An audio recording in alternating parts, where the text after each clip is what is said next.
guys. Hello. All right, we are doing a webinar today. Welcome to our webinar. This is hosted by Digital Crew, Anita and Christina. So I'm going to start off with introduce myself and Digital Crew. Like I said, my name is Anita Lee. I'm the general manager of Digital Crew USA. We're located in New York, and the Digital Crew has a total of 8 offices in the world. We have a production team in Guangzhou, in China. And also we have a business development office in Shanghai. And also we have an Indian team located in Mumbai. And our headquarters is in Sydney, Australia. Today we're just gonna, talk to you guys about how to target market for Asian customers. Yeah. So I'm gonna turn into Christina, let her to introduce herself. Thank you so much, Anita. My name is Christina. I am a influencer. I have a platform, my blog, and then my YouTube channel, as well as Instagram. And today I have been kindly invited by Anita and Digital Crew to be part of this webinar. I feel very grateful to be here, and we have a lot of things that we want to share with you. So hopefully you will be able to stay during the full duration of this webinar. Yeah, and we are sitting at my house because of the COVID-19 situation. Yeah. So we kind of just stayed in, and today its style is really conversational and very easygoing, and just talk to you guys about those interesting points and share some interesting information. So I'm sure a lot of you guys know Asian Americans is a huge group. It's a huge community, and Christina has 10 years of living experiences in Asia. I was born and raised in China, but I immigrated to Canada now that I'm here in New York. So we're moving around. Like, there are a lot of Asian Americans within the community, and is this the fastest growing consumer group with 20 plus million of all of us in this group. So the mainly 2 categories is like, for example, myself, immigrants, and US born or Canadian born Asian population. So the first generation and the immigrants first generation, and their kids following by their footprint after that. So it's really a large, and really buying power is getting to the the higher point of this group, and then we thought it would be best to talk about this, how to target Asian Americans and Asian Canadians, so that you guys can get overall kind of different perspective of this group. And within this group, they are very concentrated on higher income and all Asian family culture and business culture. They're more of that we need to have a higher income and higher education and good employment. And there are talks with Chinese tiger moms that they want their kids to be either doctors or engineers. So that's a little the different culture aspect of this whole group. I think the household income for this group is more than 85,000. So it's it's higher than the average American, which is something like 60K. Usually with this particular number is actually for US Asian Americans only, but we are able to see through studies that are done by Nielsen and those like larger companies that kind of gather these kind of data to see that not only is this number consecutive in America, but it's also present in all like other areas of North America. Yeah, worldwide wise, that this group representative, higher income, higher buying power, like I mentioned before. So Christina, let's talk about the different culture and then all the other areas. So yeah, I think Anita really shared like 2 of the largest reasons why brands are targeting more and more Asian consumers in North America. Like she said, one is because it is the fastest growing consumer group compared to, like African Americans or Hispanic Americans or other types of like ethnic groups that are in North America. And 2, like she said, we just are, I'm gonna mention we because we're, you know, like Asian consumers.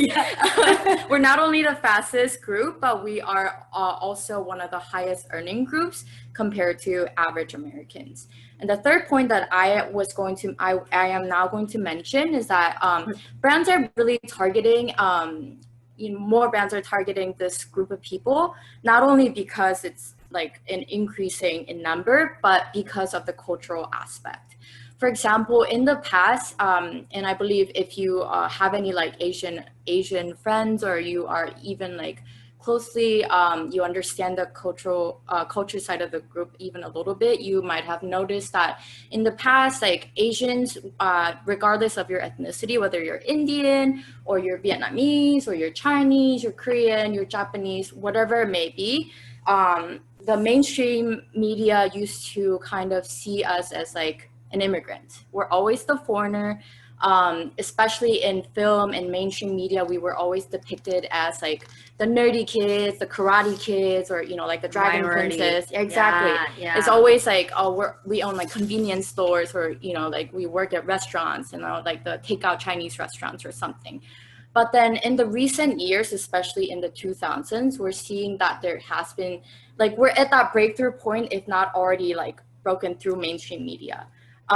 Starting in early 2000s, when, you know, like films like Harold and Kumar, or, you know, there are other films that really kind of showed that Asian Americans, or largely just like Asian people who live in North America, are not so different than other ethnic groups. And therefore, it's really an opportunity for brands to market to this people group, because we're seeing a trend where in the past there were a lot of immigrants who were immigrating from Asia, and therefore they had one culture, which is like their home culture. Right. But then now, because those immigrants are starting a family and they were able to have lots and lots of kids, and those people, like the US born immigrants, as well as like 1.5 generation Asians, are now kind of like feeling that they have a more unified culture because of their shared experiences. So for example, in the past, let's say like I have a friend, like let's say some family moved from India,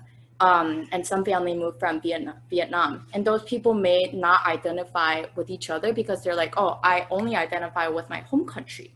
But then what we're seeing now is that the second generation, or the third generation, fourth generation, and so on, they're now feeling like, oh, their experiences are very much similar. Right. So let's say Anita is actually, she's a Chinese descent. Yeah. I'm South Korean descent. Even though like our home countries may be very different, when we immigrated to this country, we're seeing that our shared experiences are actually very similar. Like we're still considered like the same group of Asians that live in North America.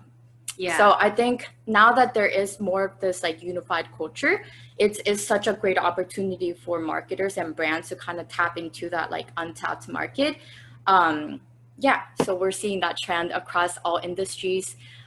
We can go into some like specific industries later on during this webinar, but some of the largest industries that we're seeing that are doing really well are one, like gaming industry, which is predominantly known for having a lot of like Asian players and Asian influencers who are who have a lot of influence over like what becomes trendy or what becomes like popular, as well as like food or fashion. There's like beauty, because like K-beauty, J-beauty has become such a you know, like a popular thing. Huge sector. Yeah.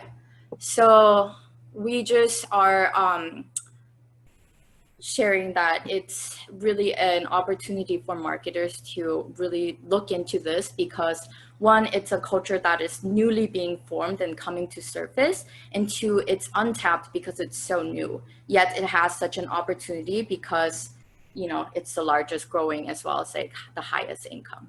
Yeah, and also it's like Christina mentioned, it's across the different industries, like including filming and gaming industries, but also like all the other commodities like skincare or cosmetics.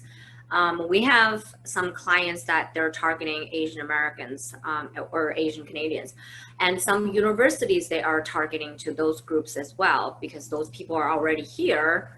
It's just a matter of getting them to to share the education and to go to a certain, institution for getting higher education, because it's built in us. It's actually built in that we needed to do better. We needed to get more, more knowledge, and then go to better school, and then to better ourselves. It's just built into the blood, I guess. It's like from our, parents. And so like we were sharing a conversation about this Crazy Rich Asian movie that was, came out like 2 or 3 years ago. Yeah, and then there's a Mulan just came out, that was, you know, originally from a Chinese traditional story. And the film industry is the cast of Asian Americans, Asian people, just Asian people in general, is Asian and Singaporean, Asian Americans. So we definitely see this market trend is going that route. And with all the, I wouldn't want to say craziness, but with all the things happening in this world, an alternative is that we still have a big market here in North America. So if a company, wants to stay conservative during this period of time, we can definitely, help you guys to stay within North America and then not to go international yet. And then still represent a big chunk of market opportunities here. I would like to, take on and touch bases with the different platforms, because when we talk about Asian Americans, then usually my clients or my leads or any other people ask me like, okay, so Anita, you talked about targeting Asian Americans. So what actually the platforms that you want to target, how to target them? Christina has a lot of, experience with Instagram, YouTube, and those are the means channels for, everybody here lives in North America. But also like myself, I'm on Instagram, I'm on YouTube, I'm on all, Facebook, all major social media channels, but I also use WeChat. I also use a Little Red Book. And it's something that I have friends and family in China and all over the world. I needed to stay up to date with all the information, and I needed to know what's going on, what's happening in China. Because first of all, from my personal point of view, I needed to have the conversation that I can continue to talk to my friends. Or otherwise I'm gonna be like, what are you guys talking about? I'm so left out, And the other thing is like with WeChat and Little Red Book is so powerful. Like they too have becoming this super app. Like WeChat has the business function, and Little Red Book, it used to be like a review sharing platform, but now it's built in with e-commerce. So for business, and then both of those two apps, they actually have the geolocation functionality. So my Little Red Book is totally different than Christina's Little Red Book, because I search, dog trees or dog related stuff, and then she will be more on, skincare. And then our Little Red Book is completely different, but our geolocation will be showing the same thing. So one brand wants to push a, information or product ads, then both of us can see it because both of us live in New York.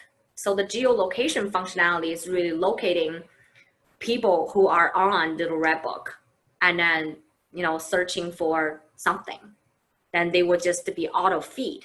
So that's like, I've seen a lot of brands are targeting that. And like, for example, Lancome, Estee Lauder, Kiehl's, La Mer, they're all on Little Red Book. Those big brands, like that's a huge thing. And with WeChat ads, now it's open for the rest of the world. WeChat ads used to be like very, like bit hard to operate, but right now it's open to the rest of the world, and it has the geolocation built in. So you are able to target all the active users with the right channel, with the right ads, with the right efforts. And of course, you got to have a business functionality to the WeChat, right? So personal WeChat is totally different thing. So, so the business official account that will give you that opportunity to market to different people.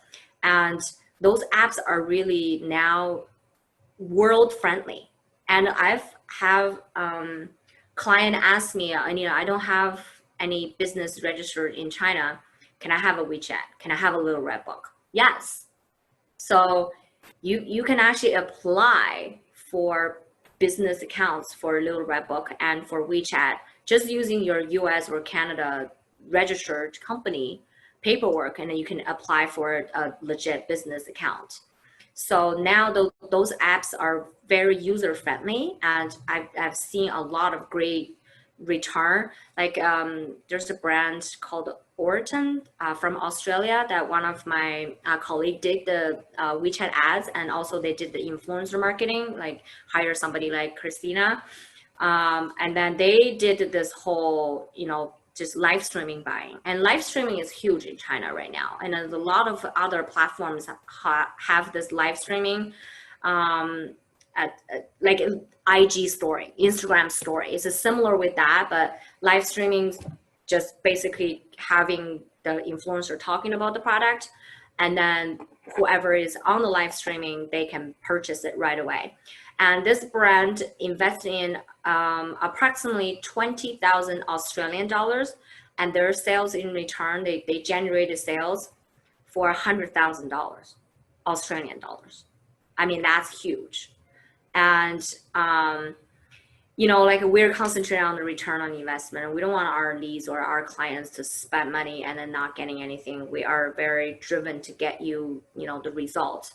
So that's where we see like all combined together, using the right platform and using the right help and then targeting the right clients, you can actually get a lot more with return on investment, and in dollar sign too. That's nice, because when we talk about brand exposure, we want to get eventually, that's about dollars, right? So if I'm asking you to spend $1, I would like you to get $2 at least back. Mm-hmm. So for a brand. So Little Red Book and WeChat, definitely they are one of the two really popular and very super app-ish platforms that we've seen a lot of success within, not just Chinese market, but Asian American markets as well. Because regardless of where you live and regardless of your firstborn, and Christina's husband is the firstborn, ABC, right? Oh, yeah. American born Chinese. Born in Jersey, New Jersey. Yeah, but then he uses like some Chinese platforms. It cannot avoid, because, like friends will use this platform, and then parents use this WeChat, then you will just have to use those things. And then it's just like, built in. We have to deal with the different platforms. And my screen time on WeChat is like 10 hours plus. So also I would like to talk about, recently, I was sharing this story with Christina last week, I believe, when we talked about this webinar. It's actually funny. I'd like to show you guys a picture. I don't want to mention the brand, but I really wanted to share you this picture. Just hang on a second, let me see.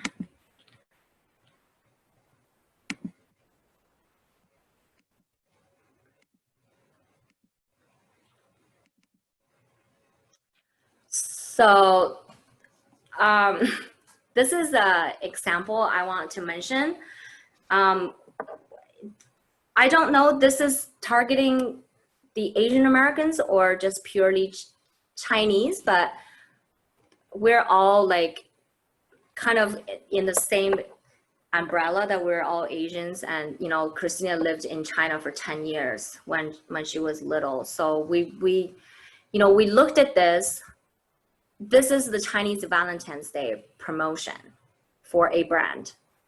So it's important to work with, a digital marketing agency to be able to produce something that is culturally accepted, right? So right now, look at this promotion. I mean, you guys can Google this, but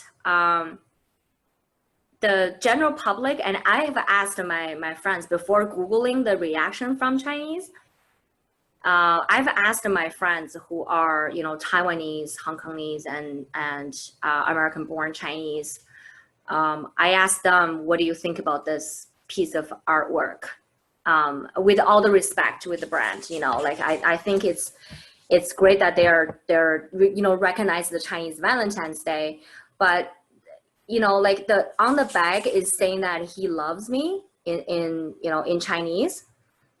I mean, that's a little, that's a little offensive, I think. So I think when Anita showed me this ad, so we're showing this ad as an example that when you are trying to target Asian consumers that live in North America, you have to be very careful that you understand the consumer. Because, for example, this is one of the bad examples that we can show that this really big brand did a promotion targeting Asian consumers. But let's say when I look at this, I don't see a problem. And that's because I don't really understand the culture of Chinese Americans or Chinese Canadians, even despite the fact that I speak the language. I've lived in the country for half of my life or 1/3 of my life, yet I still don't know what's wrong with it when Anita showed this to me. But then later on, she like went on and explained all the things that were a little bit, it's discriminating or it's like offensive to Chinese consumers. And then when she pointed out the things that were offensive, then I was able to see one that, oh yeah, I do see that this could be offensive to people of that that culture. And then two, I then understood that it's actually very important that you understand the consumer group in order to not have your efforts come back as a backlash. Because I think this particular brand, they actually got a lot of backlash, not only from the press, but this, for this product, it actually didn't perform very well because of this like very, I don't want to say wrong, but like the mistake that uncarefulness that they did this campaign. Yeah, and the whole, the whole design of this thing is just, I mean, you guys can Google it.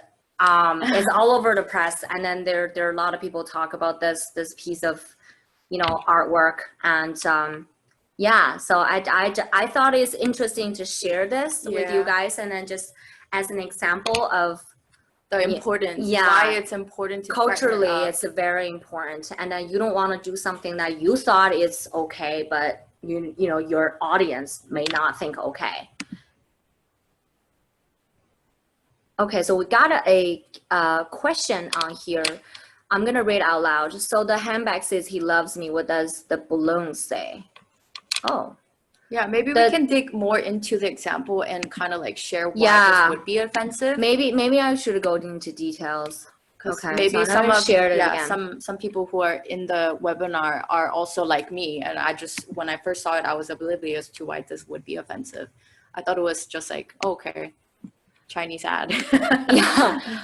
So it's saying fall in love with me, I will use my red true heart to surround you, something like that.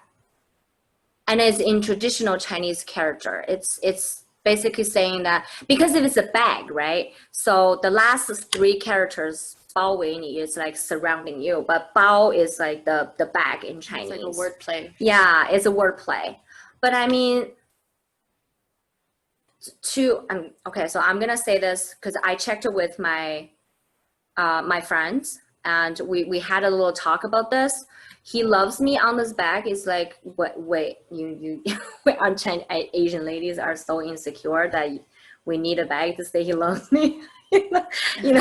So we're joking about this, and the whole artwork is a little tacky. It's a very outdated feel of the background, which if I didn't really understand the culture aspect of it, for me, I wouldn't have known that this is offensive. Yeah, it's like more than like you're making fun of a certain generation, because though the balloon, the heart balloon right here, it's usually like the WeChat emoji, the emoji that they designed for, and then my mom used to send me a lot of those, like with with a funny design of emojis.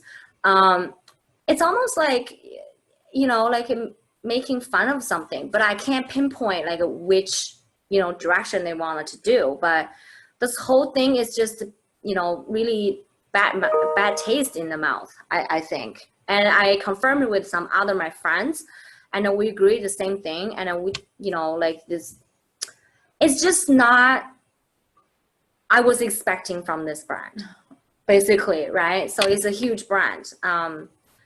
I guess that's what something that it was kind of, not okay.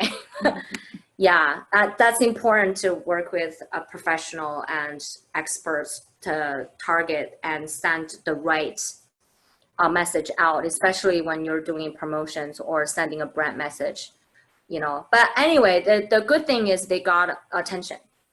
Tons of Chinese were talking about this ads, and then Chinese Valentine's Day. So I guess that's a good thing. They got attention. I'd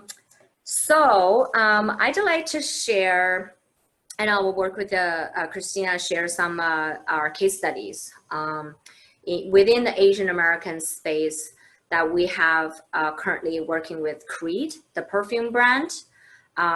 They're from Europe, and they're a very great and a very prestige perfume brand. They're targeting Asian Americans, and we're helping them to do some WeChat push, and also they're looking into Little Red Book, and that's in the talk. And Creed has been doing very well with, we run a promotion for Chinese Valentine's Day also, and we generated a good result. And also Christina and I worked on Shaw Skincare. It was last year, right? It was last year. Yeah, last year. Shaw Skincare is also a European-based skincare company, but they're here in New York. So we worked on targeting Asian Americans as well. So that's how we got to know each other, actually. Yeah, through a event. So also we worked on Cosmea. I've sent Christina a bottle of those rosehip oil for her to try. Yeah, and Cosmea was targeting U.S. and Asian Americans. It's a very natural, organic rosehip oil company that they're building all their skincare based on rosehip oil. So we've seen lots of brands targeting Asian Americans, and there are a lot more out there, and they're using different Chinese or, Asian American friendly platforms. And speaking of all those Chinese platforms, like they're all in English as well. So even if you're born and raised in US, you can still navigate those platforms, no problem, because they have the English functionalities.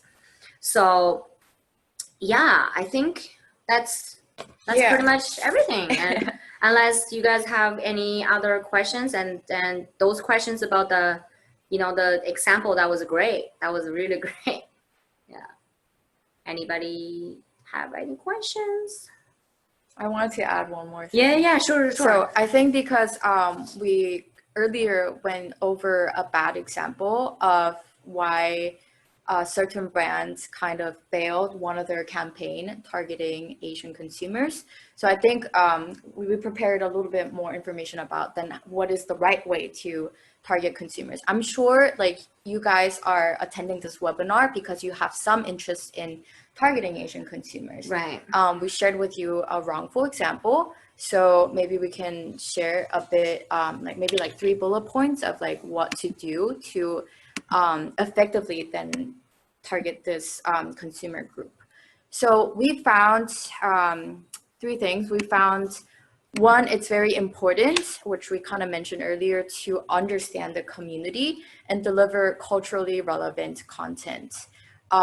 Like we mentioned, poorly executed campaigns actually have backfiring results. So it's very important for you to do some deep research ahead of time so that we can avoid just putting an Asian face and be like, oh, Asian Americans. But as we've seen in the example earlier with that particular brand, it doesn't work that way. You have to have a very intricate understanding of the community in order to target and provide culturally relevant content.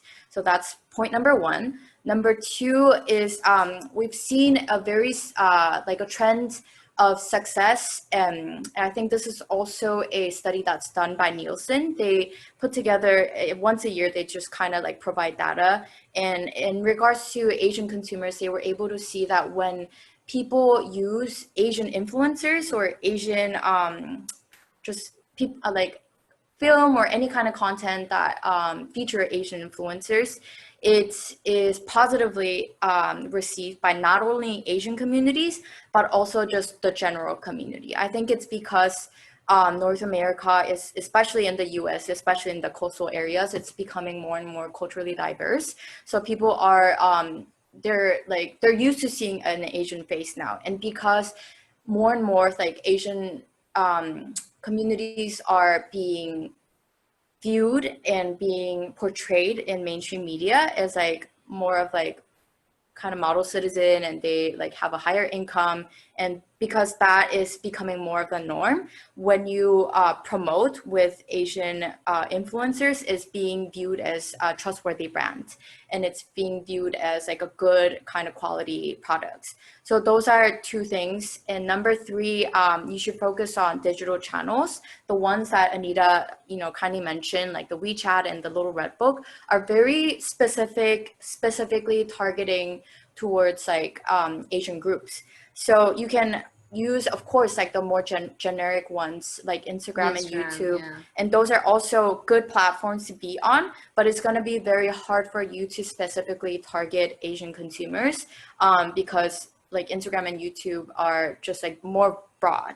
Whereas like we're seeing more of a trend that Asian consumers, they actually really like it when ads or campaigns are done in their own language, or they're using like AAPI or Asian like influencer, like myself or any other influencers. It's just being well received. Familiarness, exactly. Right? Yeah. And even like digital channels, there are other channels that are not just digital, but you can either focus on like events that that a lot of Asian consumers attend, and those are just ways that you can, as a brand, earn trust from consumers. So we just wanted to highlight those tactics that you can use to reach Asian consumers. But as an influencer myself, I think I'm gonna mention that it was actually very much a pleasure to partner up with Digital Crew, because I'm on the other side of the platform. For you guys are probably coming from like the brand's perspective, where you are trying to reach. I am on the other side of the spectrum. I'm gonna say that I'm one, part of the influencer, and two, I'm a consumer. And I think partnering up with like a digital agency like the Digital Crew agency, I think it's very important, and I think it'll be very effective because they really understand the consumer base. So it's not just gonna be like, oh, here's an Asian model, like take photos, and then like here, and then it could have like a misunderstood campaign. You can avoid doing that. And two, they're very well versed, and they're very, very much knowledge in the platforms that she mentioned, like the Little Red Book and WeChat. And they've worked with various brands in all kinds of different industries, whether it's education or skincare or fashion brands. They have all of these case studies that they can share with you. If you guys wanna, if you have questions, you can like put it in the chat, or if you, after the webinar, if you wanna have like a one-on-one chat or like a consultation call, you can email Anita, and she's a very hands-on like customer service, and she's gonna be able to answer more of that specific questions if you guys have any. Right, and I can just definitely share more information on Little Red Book and WeChat with you guys. I have huge decks on how to navigate those platforms, but today, it's like, just email me or any contact me or call me so that I can share those insights with you if you're interested. Yeah. I'm sure that people who are in this webinar today, they are in it because they're curious about this. They want more information. Exactly. So I think she would be willing to answer any kind of question that's specific towards your brand concern, or just any kind of general question as well. Right. Yeah. Okay. I think we have a questions asking, how can you get Little Red Book? So registration, like I mentioned before, they take the foreign company as it is. So they definitely take the registration paper from US. So you don't need to have a Chinese entity in order to apply for either WeChat or Little Red Book. So if you really wanted to, you know, discuss the details, you can definitely email me, and I'm happy to, you know, go over this with you and maybe like giving you more case studies and stats on those platforms, and even can show you screenshots on how to navigate those. Yeah. So here I'm gonna share my our contact information so that you can contact us. My email is on there, and you can just go follow Christina on Instagram. This sounds like a YouTube video. Right? Go follow you, Christina. Yeah. Sounds like a YouTube. It does, yeah. So thank you so much, you guys, for joining us for this webinar. And yeah, if you guys have any other questions, just let us know. All right, bye guys.